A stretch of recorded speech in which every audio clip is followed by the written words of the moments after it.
Assalamualaikum warahmatullahi wabarakatuh.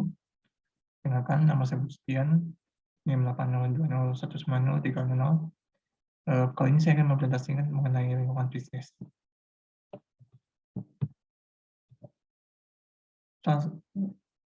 Contoh dari lingkungan bisnis, salah satunya adalah pemegang saham. Pemegang saham adalah seorang atau badan hukum yang secara sah memiliki satu atau lebih saham pada perusahaan. Pada pemegang saham adalah pemilik dari perusahaan tersebut. Perusahaan terdaftar dalam bursa efek bursa untuk meningkatkan harga sahamnya.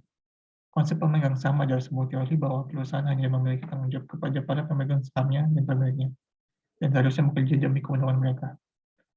Para pemegang saham mempunyai hak untuk ambil bagian di dalam pengelolaan perusahaan sesuai dengan hak suara yang dimilikinya, berdasarkan nilai besar kecil saham yang dimiliki oleh masing-masing. Semakin banyak persentase saham yang dimiliki, maka semakin besar juga hak suara yang dimiliki untuk mengontrol kunci dan operasional perusahaan. Dan itu risiko yang akan ditanggung juga suatu saat di perusahaan bangkrut atau pelit juga sesuai dengan kepemilikannya. Sebagian besar perusahaan memiliki dua jenis pemegang saham. Satu, pemegang saham biasa atau ekuitas. Mayoritas individu atau organisasi yang memiliki saham di suatu perusahaan adalah pemegang saham biasa. Pemegang saham biasa biasanya memiliki hak untuk memberikan suara pada keputusan perusahaan tertentu dalam RUPS. Misalnya suara mereka dalam memutuskan apakah ada direktur, auditor, peningkatan hutang, akuisisi, dan lain-lain yang dilakukan atau tidak. Jika pemegang saham mayoritas tentang mosi tersebut, maka direksi perusahaan harus mematuhi kebutuhan pemegang saham. Dua, ada pemegang saham preferen. Pemegang saham preferen memiliki lebih banyak hak daripada pemegang saham biasa. Mereka menerima dividen sebelum pemegang biasa, dan dalam kebangkrutan mereka memiliki klaim pertama atas aset kreditur dan sebelum pemegang biasa. Pemegang saham preferen sering menerima pembayaran dividen secara berkala. Lalu ada pemegang saham karena pemegang saham secara de facto memiliki pemegang sebagian dari sebuah perusahaan, maka para pemegang saham memiliki beberapa hak sesuai dengan peraturan perusahaan.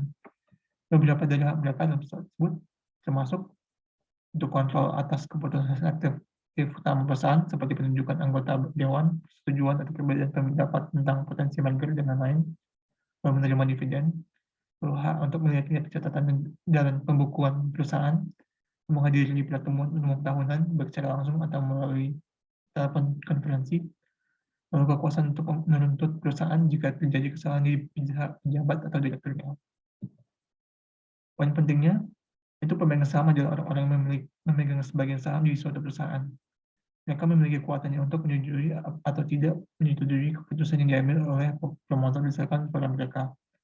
Lalu saham dikeluarkan untuk menambah modal bagi perusahaan dan pemilik saham dikenal sebagai pemegang sahamnya. Perusahaan dapat mengumpulkan dana dengan cara menerbitkan saham baik saham ekuitas atau saham preferensi atau dengan cara pinjaman, yaitu dengan menerbitkan surat utang. Tidak semua jenis pemegang saham memiliki yang sama. HL itu tergantung pada jenis saham yang mereka miliki. Lalu lingkungan bisnis kedua adalah modal.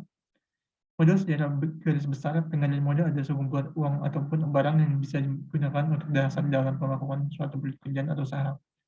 Dasar dari laman resmi Investopedia, pengendalian modal atau capital adalah suatu barang, uang yang diproduksi oleh alam atau manusia yang untuk bisa membantu memproduksi barang lain yang diperlukan oleh manusia untuk mendatangkan keuntungan.